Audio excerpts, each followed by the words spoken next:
Hello friends, आज हम बात करेंगे 16 महाजनपदों में से सबसे बड़े जनपद मगध की, जहाँ पे जिसमें हम बात करेंगे 322 से लेके करीब 185 BC तक जिनका राज रहा था।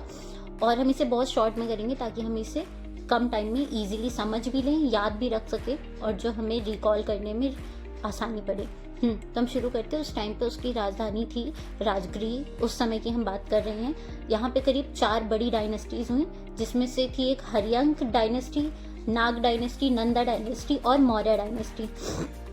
हर्यंक डायनेस्टी में सबसे पहले राजा हुए बिंबिसार, उसके बाद उनके बेटे अजातशत्रु ने राज किया और उसके बाद उनके बेटे उदयन ने। एक बात और आपको एक्स्ट्रा बता दूं कि अजातशत्रु के समय पे जो फर्स्ट बुद्धा काउंसिल हुई थी, ये क्वेश्चन पूछा जाता है, फर्स्ट बुद्धा काउंसिल हुई थी 483 BC में, वो हुई थी अजातशत्रु के टाइम पे। हाँ, तो फिर बिंबिसार के बाद अजातशत्रु और अजातशत्रु के बाद उदयन जो थे, वो उदयन के बाद में उनके एक मिनिस्टर हुआ करते थे शिशुनाग। उस टाइम पे मिनिस्टर काइंड ऑफ, जो उनकी मंत्रिमंडल होती थी उसमें मिनिस्टर काइंड ऑफ थे शिशुनाग। तो शिशुनाग ने क्या कहते हैं, उदयन के बाद में उनकी डायनेस्टी पे एक तरह से कंट्रोल लिया और वहाँ पे एक नाग डायनेस्टी स्टैब्लिश करी, जो कि दूसरी डायनेस्टी थी, नाग डायनेस्टी। और नागा डायनेस्टी के पहले राजा हुए शिशुनाग के बाद उनके बेटे कालाशोका ने राज किया। कालाशोका जो थे, कालाशोका के ही टाइम पे सेकेंड बुद्धिस्ट काउंसिल हुआ था 383 BC में। जो सेकेंड बुद्धिस्ट काउंसिल हुआ था वो कालाशोका के टाइम पे हुआ था 383 BC में। उसके बाद उन्हीं के मिनिस्टर थे महापद्मानंद ने बाद में टेक ओवर किया और कालाशोका के बाद में महापद्मानंद ने वहाँ पे थर्ड डायनेस्टी स्टैब्लिश की, जिसको कहते हैं नंदा डायनेस्टी। और नंदा डायनेस्टी के पहले राजा बने महापद्मानंद के बाद में उनके बेटे धनानंद ने उसे कंटिन्यू किया। और धनानंद के बाद में जो हमारे चाणक्य जी थे, उनके नेतृत्व इन द सेंस उनकी गाइडेंस में चंद्रगुप्त मौर्य तैयार हुए, जो धनानंद के अगेंस्ट खड़े हुए। और धनानंद कहा जाता है एक बहुत ही क्रूर शासक था।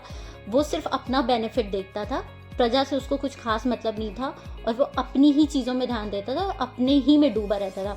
तो उसी के अत्याचारों के अगेंस्ट चाणक्य जी ने चंद्रगुप्त मौर्य को तैयार किया और चंद्रगुप्त मौर्य ने बाद में धनानंद को हराया और वहाँ पे मौर्य डायनेस्टी इस्टेब्लिश की।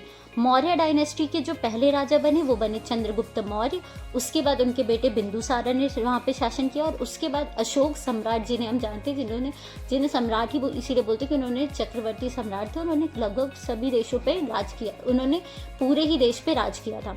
तो अशोक सम्राट हुए जो चक्रवर्ती थे और उन्होंने करीब 50 साल तक राज किया।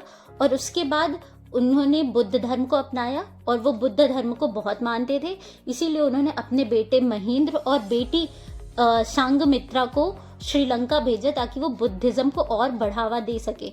और इसके बाद इसीलिए अशोका के जो ग्रैंड सन थे दशरथ मौर्य, उन्होंने उस एम्पायर को आगे कंटिन्यू किया। तो ये थी और वो 4 बड़ी डायनेस्टीज जो मगध में स्टैब्लिश हुई और उन्हें आगे पीढ़ी दर पीढ़ी आगे बढ़ाते रहे और अशोक उसके सबसे बड़े राजा हुए।